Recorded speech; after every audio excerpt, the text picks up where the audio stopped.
Hello, আসসালামু আলাইকুম। Winner point আইডির পক্ষ থেকে সকলকে স্বাগতম। আমরা মাইক্রোসফট ওয়ার্ড এর টিউটোরিয়ালগুলো ধারাবাহিকভাবে দেখতেছিলাম। আমরা টেবিল দেখতেছিলাম। আমরা টেবিল ইনসার্ট মেনু থেকে নেই, টেবিলের বিভিন্ন ফরম্যাট দেখতেছিলাম। তো টেবিলে ক্লিক করার পর এখানে আমাদের আর দুটো মেনু অ্যাড হয়, table design and table layout. তো আমরা লেআউটটা আগে দেখি, তারপরে ডিজাইনের কাজগুলো দেখে যাব।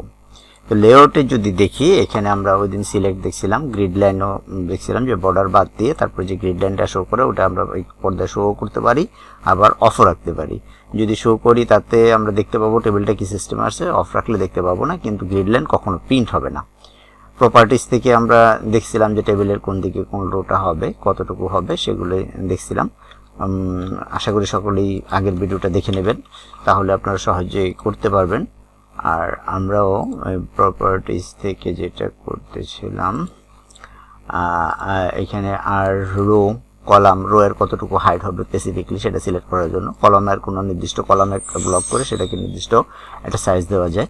সেল, এই জিনিসটা আমাদের একটু লাগে, এটা সবাই একটু খেয়াল করবেন যে এটা আমাদের লাগে। লেখার পরে আমরা যদি এই রোটাকে একটু মোটা করি, টাইনে একটু লম্বা করি, এখন এই লেখাটা আমরা তো ভার্টিক্যালি মানে হরিজন্টালি নিতেই পারি, লেফটে লেফট, সেন্টারে সেন্টার, রাইটে রাইট, আমরা এভাবে নিতে পারি। এই ভার্টিক্যালি যে ফাঁকাটা আছে আমাদের, তো এটা আমি উপরের সারির থেকে লিখছি, কিন্তু আমি উপরের সারির থেকে লিখবো না, আমি এটাকে কি করব, আমাদের যে আছে এটার মাঝে নিয়ে আসবো। অর্থাৎ এটারও ভার্টিক্যালি একটা অ্যালাইনমেন্ট করা যায়, সেটাকে আমরা এইখান থেকে করতে পারি। এই যে সেল থেকে এটা উপরে টপে আছে, আমি যদি মিডল নেই তাহলে দেখেন কি হয়, এই লেখাটা এই উপরে এবং নিচে ভার্টিক্যালি ভাবে মাঝে চলে আসছে। এটা হলো প্রপার্টিস। এবং আর আমি যদি নিচের লাইন থেকে লিখতে চাই তাহলে নিচের লাইনে লিখলে বটম দিলাম। এবার এখানে যখন আমরা লিখবো,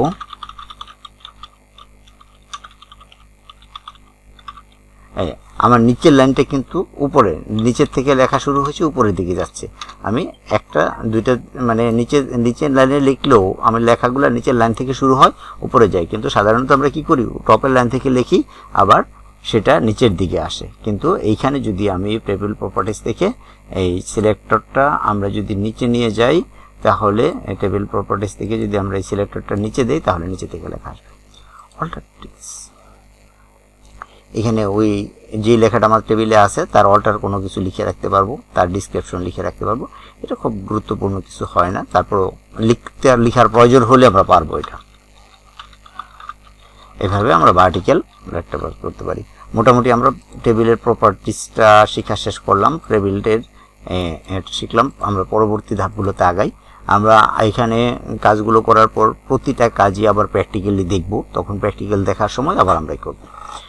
এটা কি আমাদের ভিডিওগুলো যদি আপনারা সাবস্ক্রাইব করে রাখেন কিংবা বেল বাটনে একটা ক্লিক দিয়ে রাখেন, তাহলে খুব তাড়াতাড়ি পেয়ে যাবেন, সবার নোটিফিকেশনে চলে যাবে, আপনাদের জন্য অসুবিধা হবে। আর আমরা চেষ্টা করছি একদম প্র্যাকটিক্যালি মাইক্রোসফট ওয়ার্ডটা শেখানো, যাতে কোনো আপনার অফিসিয়াল কাজগুলো আগে করতে পারেন। আমরা ধারাবাহিকভাবে ধারাবাহিকতা ছেড়ে অন্য কোনো প্রোগ্রামও শুরু করতে পারতাম, আমাদের ডিজিটাল মার্কেটিং কিংবা ওয়েবসাইট ডিজাইন ডেভেলপিং এগুলোও শুরু করতে পারতাম, কিন্তু আমরা সেটা না করে এখানে শুধুমাত্র আপনাদের সুবিধার্থে বেসিক শেখার জন্য এই মাইক্রোসফট ওয়ার্ডটা আমরা ইউজ করতেছি। আপনাদের সুবিধার্থে শুধু এটা আমরা করতেছি। এগুলি খুব ইম্পর্টেন্ট একটা কাজ। সাধারণ কাজগুলোর মধ্যে যারা অফিসিয়াল কাজ করেন কিংবা আপনারা যারা মানে সরকারি বেসরকারি বিভিন্ন প্রতিষ্ঠানে কাজ করেন, তাদের চিঠিপত্র লেখার জন্য মাইক্রোসফট ওয়ার্ড সবচেয়ে বেস্ট। তো এখন আমরা এখানে আরেকটা জিনিস দেখবো এই লেআউট থেকে, সেটা হলো ড্রয়িং। এটা আমরা কিন্তু টেবিলের ভিতরে ড্রয়িং করতে পারি। আমার নির্দিষ্ট কিছু রোকে ভাগ করতে হবে, এটাকে আমরা ড্রয়িং করে ভাগ করে নিতে পারি। আমরা ড্রয়িং করেও এই জিনিসটাকে ভাগ করে নিতে পারি। এভাবে যতটুকু দরকার এভাবে ভাগ করতে পারি। সেটা হলো ড্রয়িং করে ভাগ করা। আবার আমরা কি করতে পারি, এখানে ইরেজার দিয়া রাবারের মতো আমরা পেন্সিলের লেখা যেভাবে মুছতে পারি, এখান থেকেও আমরা টেবিলটাও সেভাবে মুছতে পারি, আমাদের ইচ্ছা মতো ইরেজার দিয়ে করতে পারি। সুতরাং আমরা এই ড্রয়িংটাও আমাদের খুব গুরুত্বপূর্ণ। আমরা সবাই টেবিলের এই ড্রয়িং এবং ইরেজারটা করব। আর ডিলেট আমরা কালকে কিন্তু দেখছিলাম যে আমাদের সেল ডিলেট করা, কলাম ডিলেট করা, রো ডিলেট করা, এবং যেটা ডিলেট করব সেখানে আবার কি আমরা ইনসার্ট দেখছিলাম। আজকে ডিলেটটা দেখি। আমি যদি পুরো রোটাকে মুছতে চাই, আমি রিইরেজার ছাড়া এইভাবে যদি পুরো রোটাকে মুছতে চাই, তাহলে ডিলেক্টে যে এই যে পুরা রো, ডিলেক্ট রো, তাহলে এই পুরো রোটাই মুছে দেবে, পুরা রোটাই মুছে গেল।